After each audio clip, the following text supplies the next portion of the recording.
शाक्य राज्य के दूसरी ओर कोली राज्य था।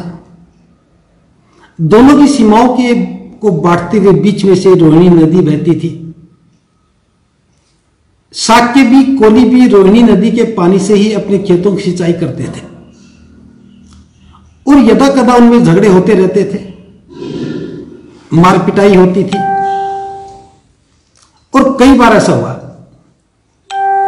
इस बार भी हुआ। कोली और शाक्य लोगों के बीच में झगड़ा हुआ। जब यह बात सेनापति को पता लगी तो सेनापति ने संघ की बैठक बुलाई और बैठक में प्रस्ताव रखा कि हमें पता चला है कि कोलियों ने हमारे लोगों पर आक्रमण किया है और यह पहली बार नहीं हुआ, पहले भी बहुत बार हुआ है। क्यों ना हम एक बार युद्ध करके इसका सदा सदा के लिए निराकरण कर दें। तो सेनापति युद्ध के लिए संघ का समर्थन चाहता था। सिद्धार्थ गौतम ने खड़े होकर के कहा कि युद्ध किसी समस्या का समाधान नहीं है। अगर युद्ध करके हम समाधान ढूंढेंगे तो इस बात को हमें याद रखना चाहिए, एक युद्ध जब शुरू होता है तो दूसरे युद्ध का बीजारोपण हो ही जाता है। अगर कोई किसी की हत्या करता है तो उसे दूसरा कोई हत्यारा मिल ही जाता है। अगर कोई चोरी करता है उसको दूसरा कोई चोरी करने वाला मिल ही जाता है। अगर कोई व्यक्ति किसी को लूटता है तो उसको लूटने वाला व्यक्ति मिल जाता है। तो मेरा कहना है कि युद्ध किसी समस्या का समाधान नहीं है। हम कभी भी वैर को वैर से समाप्त नहीं कर सकते। अगर वैर को समाप्त करना है तो अवैर ही चाहिए। हम वैर को, दुश्मनी को खत्म करना चाहते हैं तो हमें प्रेम ही करना चाहिए। तो मेरा संघ से अनुरोध है कि इस प्रस्ताव का समर्थन ना करें और युद्ध की बजाय हमें दूसरे साधनों से, दूसरे माध्यमों से इस पर विचार करना चाहिए। और जहां तक मैंने सुना है कि जो झगड़ा हुआ है उसमें हमारे लोग भी गलती पर थे, हमारे लोग भी आक्रामक थे। तो मैं कह सकता हूं कि शाक्य लोग भी दोष से सर्वथा मुक्त नहीं हैं। और जब हम भी लोग दोषी हैं तो फिर इसी काम के लिए कोलियों के विरुद्ध युद्ध लड़ने का कोई उचित नहीं है। इस सिद्धार्थ ने हिम्मत की, पहली बार अपने ही लोगों की गलती को स्वीकार किया और सेनापति ने भी स्वीकार किया कि यह बात सच है कि शाक्यों की भी गलती है, लेकिन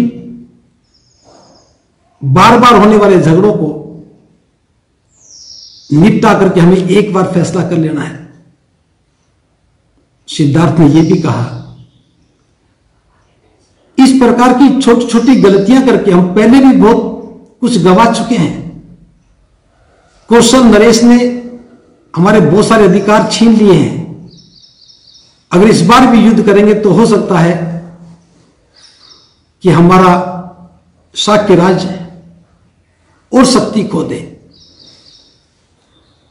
इसका समाधान किया जा सकता है और सिद्धार्थ गौतम ने एक समाधान दिया कि संघ मेरी बात पर गौर करे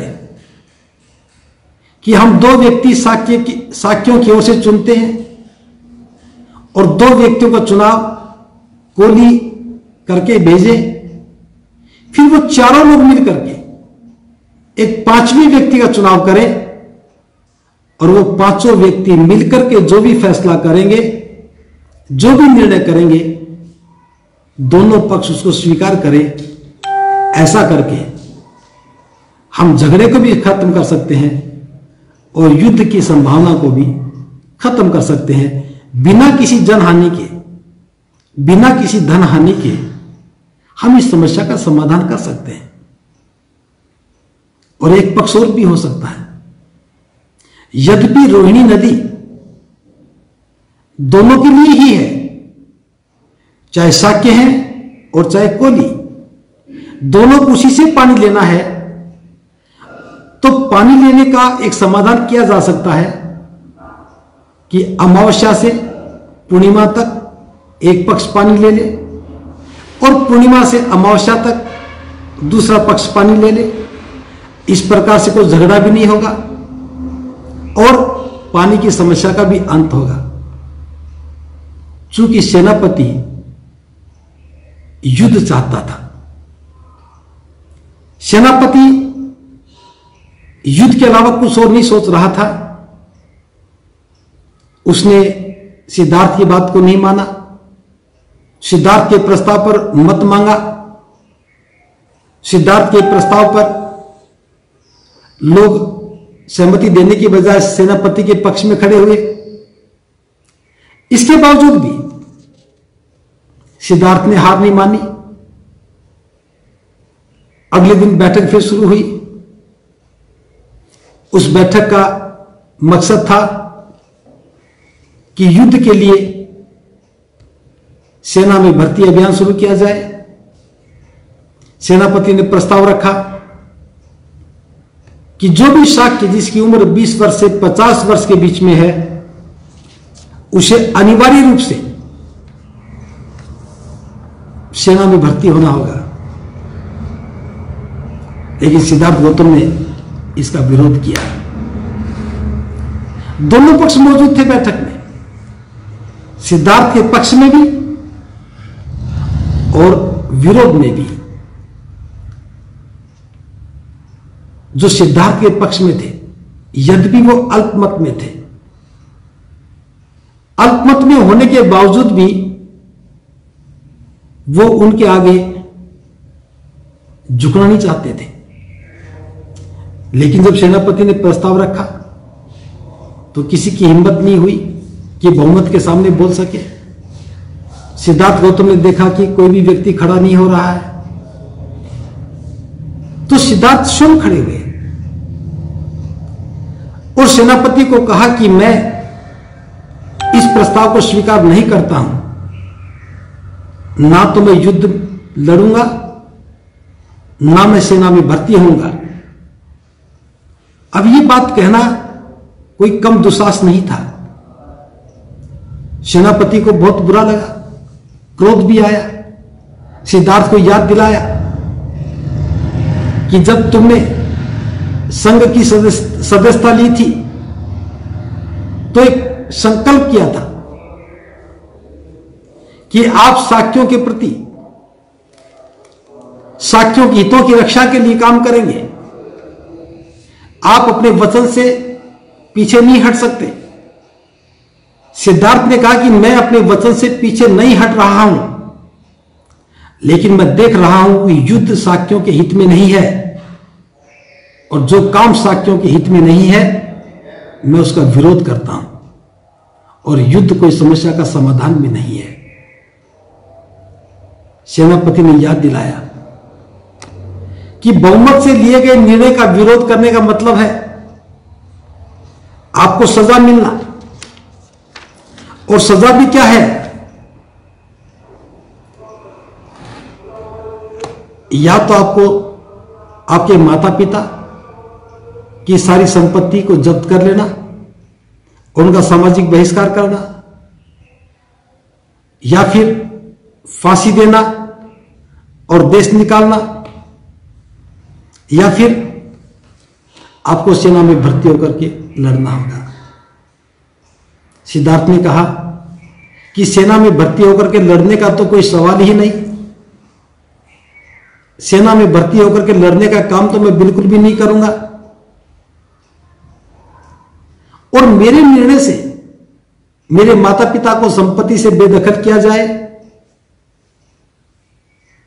उनका सामाजिक बहिष्कार किया जाए, यह मैं कभी स्वीकार नहीं करूंगा। लेकिन जो तीसरी बात है कि मैं फांसी के लिए तैयार हूं, आप चाहे तो मुझे फांसी की सजा दे दे और चाहे तो मुझे देश निकाला दे दे, मैं सजा के लिए तैयार हूं। यद्यपि सेनापति जानता था कि सिद्धार्थ को फांसी देना, देश निकाला देना, परिवार की संपत्ति जब्त करना यह आसान नहीं था। अगर कौशल राज को पता चलेगा तो वो सजा को पलट भी सकते हैं। सेनापति को डर भी था, लेकिन प्रभुत्व भी जमाना था। सेनापति ने कहा, मैं जानता हूं आप कौशल नरेश को शिकायत करेंगे और इस प्रकार से संघ के आदेश की अवहेलना भी होगी। लेकिन सिद्धार्थ गौतम ने कहा कि मैं शाक्य संघ का सदस्य हूं और मैं शाक्य संघ के सदस्य होने के नाते किसी भी प्रकार के सिद्धांत की अवहेलना नहीं करूंगा, ना मैं कौशल राज को शिकायत करूंगा और ना ही शिकायत का अवसर दूंगा। आप चाहे तो मुझे फांसी या देश निकाला की सजा दे सकते हैं। लेकिन सभी संशय में थे, असमंजस में थे कि सिद्धार्थ को कैसे फांसी की सजा दी जाए या कैसे देश निकाला दिया जाए। इसका भी समाधान सिद्धार्थ गौतम ने खुद ही दिया।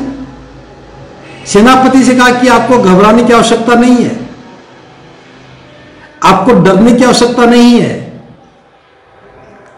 मैं स्वयं ही गृह त्याग करने का फैसला करता हूं। मैं गृह त्याग कर लूंगा, मैं शाक्य प्रदेश को छोड़ दूंगा। इस प्रकार से कौशल नरेश को भी इसका कारण नहीं पता लगेगा और ना ही आपको कोई आंच आएगी, क्योंकि मैंने संघ का सदस्य होने के नाते जो वचन दिया था, मैं चाहता हूं कि यह युद्ध ना लड़ा जाए।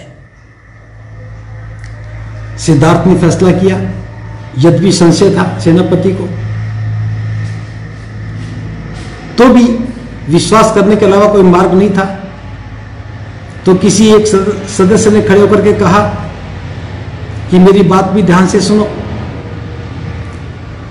जब फैसला हो ही चुका है, सिद्धार्थ ने गृह त्याग करने का फैसला कर ही लिया है, पवजित होकर के त्याग करने का फैसला कर ही लिया है, तो कौशल राज को भी कभी इस बात का पता ना लगे, तो बेहतर होगा कि हम युद्ध को थोड़े समय के लिए छोड़ दें, स्थगित कर दें, ताकि कौशल राज इससे कोई संबंध स्थापित ना कर सके। इस प्रकार से हम दोनों का हित होगा। और इस प्रकार से सिद्धार्थ ने गृह त्याग करने का फैसला लिया। प्रबुद्ध उपासक उपासिका, यह विषय इसलिए गंभीर है, इसलिए चिंतन का विषय है कि सिद्धार्थ गौतम ने सत्य का साथ दिया, मानवता का साथ दिया। शाक्य कोली यूं तो नजदीक के सगे संबंधी थे, लेकिन वैर भाव तो आपस में होता ही है। सेनापति ने कहा कि युद्ध तो भाई भाई में भी लड़ा जाता है, लेकिन सिद्धार्थ ने किसी भी परिस्थिति में युद्ध को लड़ने के लिए साथ नहीं दिया। भले ही अल्पमत में थे, भले ही सभी लोग युद्ध करना चाहते थे, तो भी निर्भय होकर के सिद्धार्थ ने युद्ध का विरोध किया। यह वो परिस्थिति थी कि मानवता के हित के लिए, जनता के कल्याण के लिए उन्होंने देश निकाला स्वीकार कर लिया, लेकिन अपने वचन से पीछे नहीं हटे। युद्ध का समर्थन नहीं किया, बहुमत के आगे समर्पण नहीं किया। शाक्य संघ युद्ध करना चाहता था और सिद्धार्थ युद्ध को टालना चाहते थे।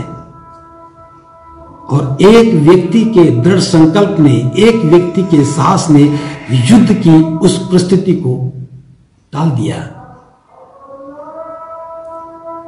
और सबसे महत्वपूर्ण बात, भले ही वो युद्ध कुछ समय के लिए टला था, लेकिन दोबारा कभी वो युद्ध हुआ ही नहीं। तो मैं कहना चाहता हूं कि सिद्धार्थ का गृह त्याग एक साहस और पराक्रम की पराकाष्ठा थी। सिद्धार्थ का गृह त्याग जो अन्याय की अवधारणा थी, जुल्म की जो अवधारणा थी, युद्ध के माध्यम से हजारों लोगों के मारने की जो अवधारणा थी, मात्र अहंकार की तृप्ति के लिए सिद्धार्थ ने उसका विरोध किया, अल्पमत में रहते हुए भी। यह बात हमारी समझ में आनी चाहिए कि सिद्धार्थ का गृह त्याग कायरता नहीं है कि बीमार को देखा तो घबरा गए, बूढ़े व्यक्ति को देखा तो घबरा गए, किसी मृत व्यक्ति को देखा तो डर गए। बुद्ध का त्याग पलायन नहीं है, डर नहीं है। बुद्ध का त्याग निडरता के साथ, बहादुरी के साथ गलत बात का विरोध करना और सत्य के साथ खड़े होना है। और हमें इसे प्रेरणा लेनी चाहिए।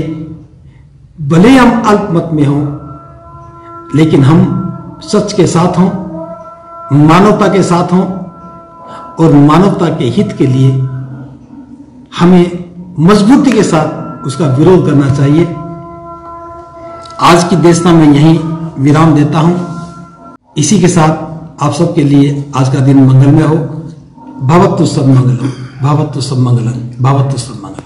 साधु साधु साधु।